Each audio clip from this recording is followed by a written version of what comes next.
नमस्कार, मैं एडवोकेट अनिकेत श्रीधर मोरे।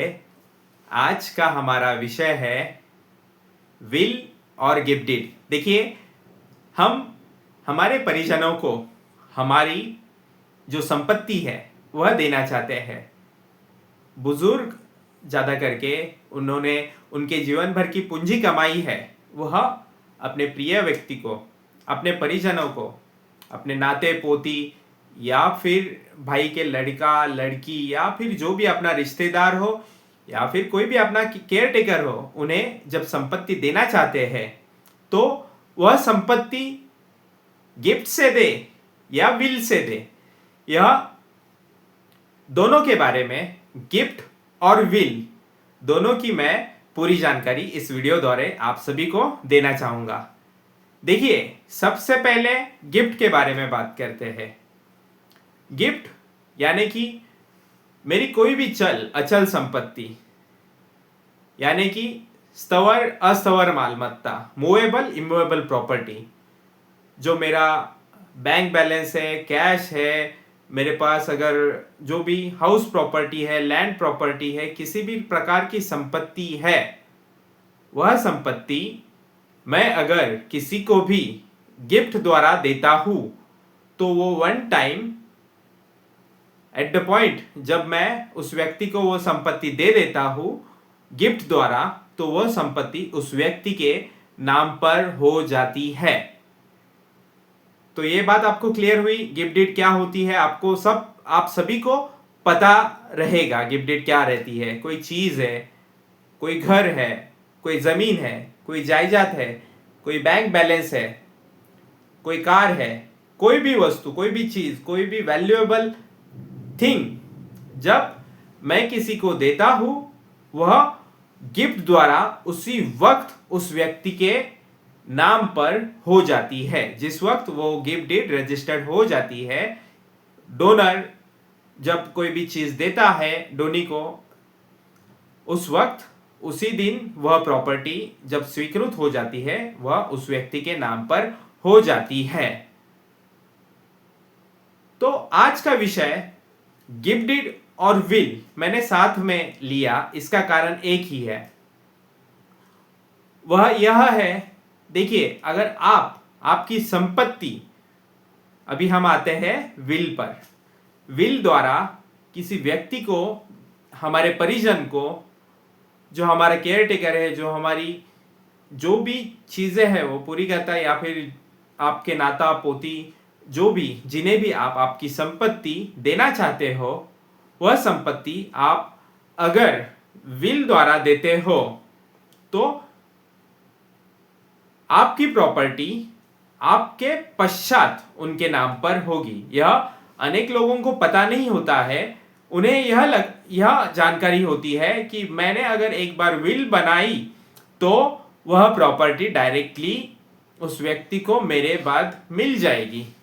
हाँ, यह बात सही है, लेकिन एक बात की जानकारी मैं आपको देना चाहता हूं इस वीडियो द्वारा कि अगर किसी व्यक्ति ने विल बनाई है, उसकी चल अचल संपत्ति के, मूवेबल इमूवेबल प्रॉपर्टी कोई भी हो, घर, जमीन, जायदाद जो भी है, वह आपको अगर आपके परिजन को देनी है विल द्वारा, तो पहली बात यह कि वो प्रॉपर्टी डायरेक्टली ट्रांसफर होती नहीं है।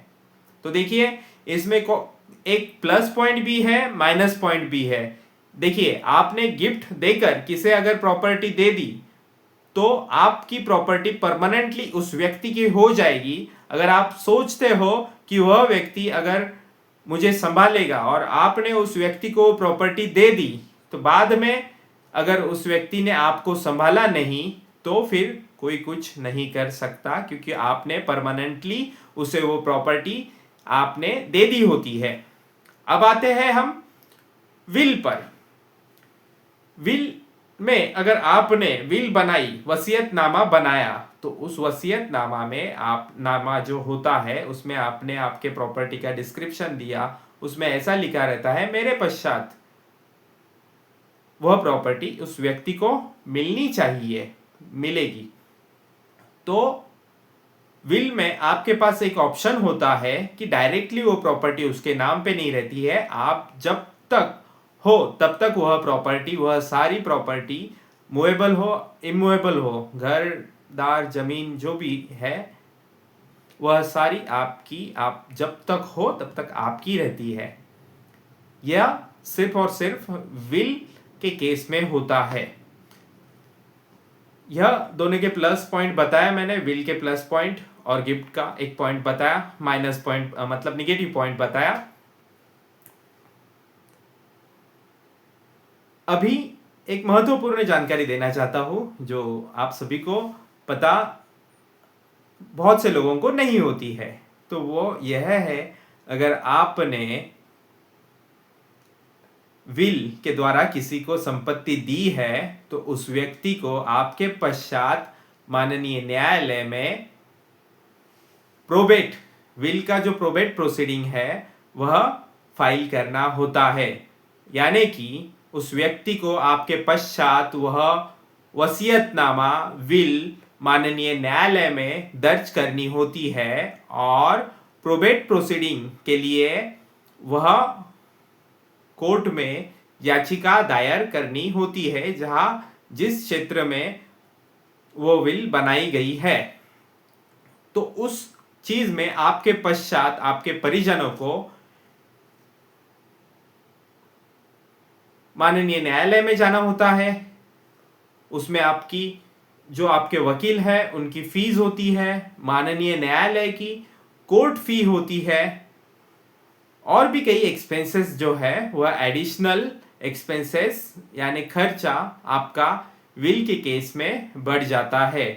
और एक बात, अगर किसी ने उस विल को ऑब्जेक्ट किया तो यह कानूनी प्रक्रिया जो है उसे कुछ समय लग सकता है। मैं यह नहीं कहता हूं कि हमेशा समय लगता है, कोई कोई विल का प्रोबेट जो है वो जल्दी होता है, कोई कोई प्रोबेट्स में वक्त लगता है।